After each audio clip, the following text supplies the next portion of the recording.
आज का जो वीडियो है वो है लॉन्ग सिंथेटिक फ्यूचर हम कैसे बनाते हैं ऑप्शंस के जरिए। लॉन्ग का मतलब है कि आपको लगता है कि मार्केट ऊपर जाएगा, उसके हिसाब से अपने फ्यूचर क्रिएट किया हुआ है। ठीक है, ये समझिए बात। आपको मैसेज लग रहा है मार्केट ऊपर जाएगा, इससे आपने लॉन्ग बनाया हुआ है। ठीक है, जब मार्केट चढ़ रहा होगा तब उसको लॉन्ग बना सकते हैं हम। ठीक है, कैसे बनाते हैं? एक तरीका होता है, आप जानते होंगे कि सिंपल आप फ्यूचर खरीद लेते हैं निफ्टी का।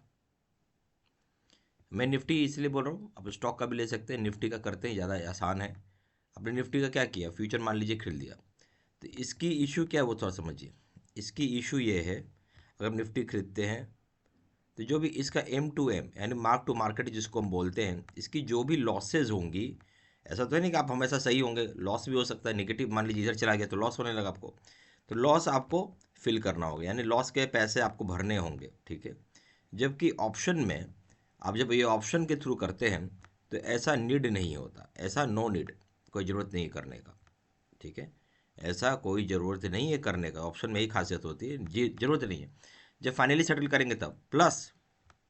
अब सबसे बड़ा चीज़ क्या है, अब आपको फ्यूचर में क्या होगा कि आपको S T T plus G S T ये सब चार्जेस जो होती हैं आपकी हाइयर है।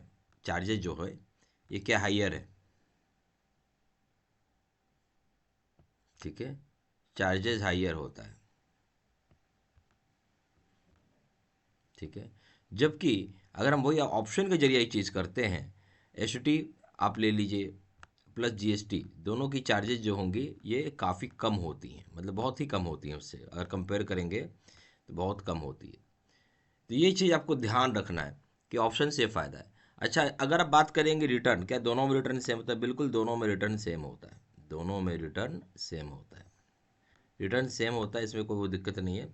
बट ये सेम तब होता है अगर आप एक्सपायरी के दिन करेंगे। सेम कब है? जब आप एक्सपायरी जो दिन आ गया उस दिन करेंगे तो। बाकी हर दिन सेम नहीं रहता, एक्सपायरी के दिन रिटर्न आपको सेम दिखेगा। अदरवाइज जैसे अगर आप डेली बेसिस पे बात करूँ कि मुझे आज लिया इंटरडे बेसिस पे, चलिए मैं इंटरडे रखता हूँ। अब मान लीजिए आप इसको इंटरडे करते हैं तो सेम नहीं रहेगा। इंटरडे में हमेशा फ्यूचर का रिटर्न ज़्यादा होता है, याद रखिएगा। फ्यूचर का जो रिटर्न हो, चाहे पॉजिटिव हो चाहे नेगेटिव हो, जिस सेंस में भी हो, रिटर्न हमेशा हायर होगा as compare two options. But same कब होता है? एक्सपायरी वाले दिन। एक्सपायरी वाले दिन को छोड़ के बाकी दिन हमेशा फ्यूचर ज़्यादा वैल्यू, मतलब ज़्यादा रिटर्न आपको देता है, ये ध्यान रखना है आपको। चलिए इस वीडियो को आगे करते हैं, कैसे बनाते हैं उसको ऊपर देखते हैं।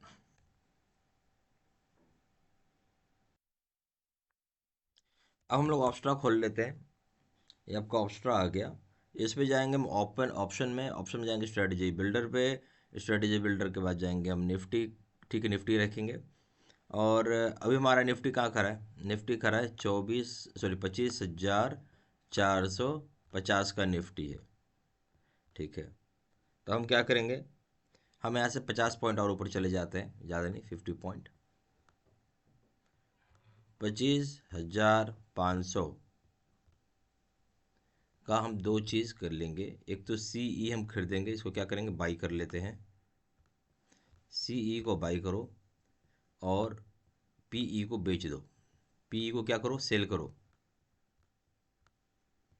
सी ई को बाई करो, पी ई को सेल करो। ये दोनों के दोनों एक एक लॉट पे करिए आप। ठीक है, वन वन लॉट। ठीक है, एक बेचा आपने, खरीद लिया। अब हम इसको यहाँ पे इम्प्लीमेंट करके देखते हैं। फ्यूचर को हटा के अपने ऑप्शन कर दिया है, 24 फरवरी रहेगा। 25,500। ठीक है, इसका सी ई आपको बाई करना है, पी ई आपको इसका बेच देना है। और ये हो गया आपका ऑप्शन तैयार। हम इसको स्क्रॉल करते हुए नीचे ले आएंगे। अब आप देखिए, यहाँ पे देखिएगा 24 फरवरी, सॉरी यहाँ देखिएगा, आपको 24 फरवरी का एक लॉट लिया हुआ आपने। 25,500 का सी अपने बाई के 211 रुपये 15 पैसा लग गए। वही आपने बेचा है 24 फरवरी का एक लॉट, 25,500 का पी, 186 रुपये 35 पैसे आपको मिल गए। ये प्रॉपर्टी और प्रॉफिट बता रहे हैं कि 45.43% है। प्रॉफिट कितना होगा? सीधा सीधा अनडिफाइंड यानी अनलिमिटेड। लॉस भी होगा तो अनलिमिटेड है, दोनों ही अनलिमिटेड होती है। ब्रेक इवन हो जाएगा 25,525 से ऊपर। जैसे रहा 25,525 से ऊपर रहा तो आपको हमेशा प्रॉफिट होगा। मार्जिन कितना, प्रीमियम कितना लगेगा? 1,00,000 62,486 रुपये आपको कॉस्ट गिरेगा। इसका कितना गिरेगा? 1,62,486 रुपये आपको इसका कॉस्ट गिरेगा। तो इसमें एक और फ़ायदा है, ये जो कॉस्ट है ना, ये फ्यूचर के प्राइस से भी कम होता है। ये फ्यूचर का जो कॉस्ट होता है, जो फ्यूचर खड़ा करिएगा, बाई करिएगा डायरेक्ट, उससे इसकी कॉस्ट कम होती है, फ्यूचर की कॉस्ट ज़्यादा होती है जब आप इसको कॉस्ट लगाइएगा तो। ठीक है, ये भी एक अच्छी चीज़ है, हर चीज़ में बेनिफिट ही है यहाँ पे। ठीक है, और ये आपका ऊपर जाएगा तो हो जाएगा अनलिमिटेड प्रॉफिट आपको मिलने लगेगा। ठीक है, सब चीज़ अनलिमिटेड ही रहता है इसमें, अनलिमिटेड प्रॉफिट। और लॉस भी होगा तो आपका सीधा सीधा वो भी अनलिमिटेड हो जाएगा। लॉस भी होगा तो आपका क्या होगा? अनलिमिटेड। ओके, ये दो चीज़ें हो गई आपकी। आपको डायरेक्शन देखना है, आप इसको इंटरडे बेसिस भी यूज़ कर सकते हैं, आप इसको इंटरडे बेसिस भी यूज़ कर सकते हैं। ठीक है, आप चाहे तो इसको इंटरडे बेसिस भी यूज़ कर सकते हैं, कोई दिक्कत नहीं है। तो इस तरीके से आप इसको ट्रेड पोजीशन बना सकते हैं, पोजीशन भी रख सकते हैं। ठीक है, और आपको समझ में आ गया होगा कैसे हम लोग इसको बनाते हैं। तो उम्मीद करता हूँ वीडियो आपको अच्छा लगा तो लाइक ज़रूर करिएगा, चैनल पहली बार हो चैनल को सब्सक्राइब करिएगा। Thank you very much.